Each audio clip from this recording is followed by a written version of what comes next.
Hi friends, good morning. So this is once again Dr. Sheetal Agarwal from Apollo Spectra, and this time I have come with a very hot, interesting and burning topic of female genital mutilation. I'm going to discuss everything regarding female genital mutilation. क्या होती है, क्यों होती है, what are the types of female genital mutilation, कहाँ होती है, what are the side effects, हम कैसे इसको avoid कर सकते हैं. So let's start again. What is female genital mutilation? Female genital mutilation is injury to the female genital parts for non-medical and cultural reasons. It is a gross violation of the human rights of a lady, leading to her a deep health hazard to the female. It's an absurd practice, and do you know it's a very ancient practice? It predates Christianity and even Islam.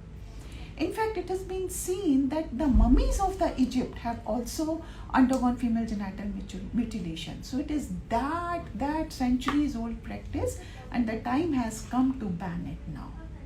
So where all it is practiced? It is practiced in almost 27 countries of the world. Mainly it is practiced in African subcontinent, Congo, Sudan, Syria, Egypt, Iran, Iraq, United Arab Emirates, some parts of Russia, and sadly in India also it is practiced in the Bohra Muslim communities.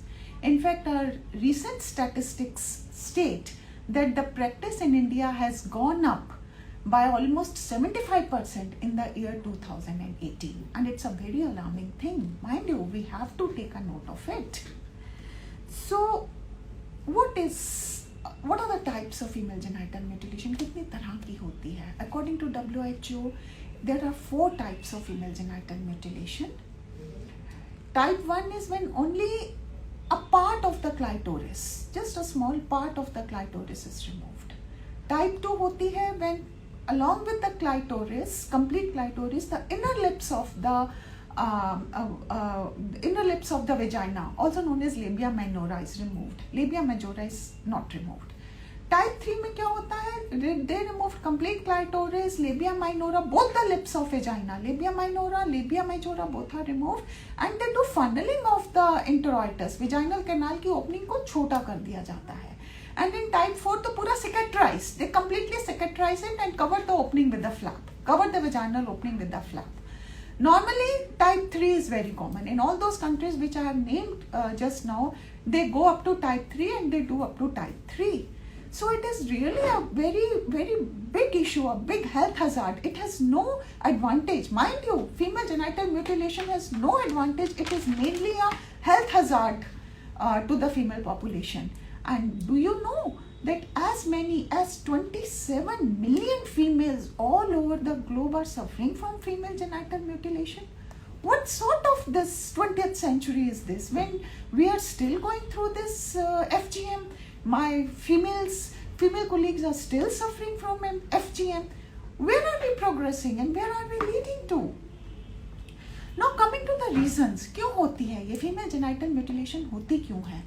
The main reason which I can interpret and which I can understand is psychosexual reason. That means people don't want a female to ever enjoy sex, to ever be compatible sexually with her partner. She should never masturbate. According to them, she should not have any premarital or extramarital affairs. So basically, it's a sick mindset of the people who don't want a female to have a proper sexual life. So they go for this castration of the external female genitalia. Second reason which I can think of is a cultural reason, wherein it initiates when a young girl reaches menarche. It is her initiation into womanhood that they go for this FGM. Generally, in such cases, they only go up till type 1. Just a part of clitoris is removed, but yes, it is still removed. Other reasons could be religious reason or socio-economic reason. Socio-economic reason मैं इसलिए कहना चाहूँगी कि in some cultures, it is said that the female will have a good partner. She will get a good match when she grows up if she has undergone FGM, which is again a very absurd reason. Religious sentiments, yes, in some countries, and One more thing which I read, and which is again very astonishing to me, is for the aesthetic reasons. The people think that female genitalia is very ugly, so for aesthetic reasons they remove the female genitalia. So these are some of the reasons for female genital mutilation, which I all think is a pervert mindset of the people to go for the female genital mutilation. अब इसकी क्या complications हो सकती हैं? Again, अगर हम इसके बारे में in depth सोचें तो it can have far-reaching complications starting from early to late. अब early complications क्या हो सकती हैं? Young girl है, normally 10 to 14 years old girl की होती है ये FGM. तो क्या कॉम्प्लिकेशन होगी? द पेरेंट्स और the guardian, local guardian, take her to a person who is not properly qualified to do it, who doesn't follow the sanitization procedures, or all the surgical norms are not followed properly. Without giving anesthesia, the part is chopped off. There is such a severe pain that a lady can go into shock. She can even die. Second complication is hemorrhage. इतना bleeding होता है. Suppose a major artery is cut. Clitoris is supplied by a clitoral artery, which spurts. और अगर वो artery cut हो जाती है, इतना bleeding होता है, again a female young girl can die on the table. Then, as I've told you, it is not done by a competent person, not using any proper surgical technique. Chances of infection is very high. Chances of infection to the surrounding structures is very high. So urinary tract infection का chance बहुत ज़्यादा होता है. Reproductive tract infection chance is also very high, to such an extent that she can become infertile later on in the life. There can be swelling of the lower part, genital region. There can be tetanus, very common, especially in African countries. Child dies of tetanus. HIV, human immunodeficiency virus, can also be transmitted through these non-surgical techniques. Aseptic, not following these proper asepsis, HIV can also be transmitted. So you see, these are the early complications. Then what about the late complications? Late complications may, basically her chances, she will always have dyspareunia. Once she gets married and she starts cohabiting with her partner, with her husband, she will never be able to enjoy sex. She will always have that severe pain during sex. And that is the purpose these people want, that she should never have any, she should not be in any position to enjoy sex. She will have difficulty in childbearing because the opening is narrowed so much that baby will not be able to come out of the vaginal opening, leading to obstruction, leading to unnecessary cesareans. Then urinary infection. As I told you, the injury to the urinary tract to such an extent that she can have urinary incontinence. There are two extremes. In one extreme, she is not able to hold the urine. The moment bladder is full, the urine leaks out. And in the second extreme, क्या होता है? Because of the injury to the urethra, urethral opening is stenosed. So, the passage of the urine, जो a normal female takes just 2 to 5 minutes to empty, to evacuate her bladder, these ladies may take as much as 25 to 30 minutes. The stream becomes so poor. The flow of urine out of that stenosed urethra is very poor. It's a very poor stream. So these are the two extremes, of the urinary infection in these females, of the urinary problems in these females. Then psychological problems. Very important. I have seen that they are scarred. The mental psyche is scarred for life.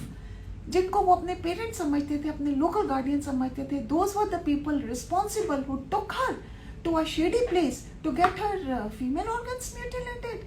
She will never have any faith in any relationship later on in life. This female is permanently scarred for life. Chances of depression are very high. She may think of harming herself. She may think of this, killing herself. She may think of even further destroying her female genital parts. So you see, it is not that आप एक बार लेके उसको and you destroyed her female genitalia. It has a very long repercussions. You should not take it lightly. This practice, which predates Christianity, which predates Islam, which is around thousands and thousands of years old practice, a time has come to stop it. A time has come for all of us to raise our voice against it.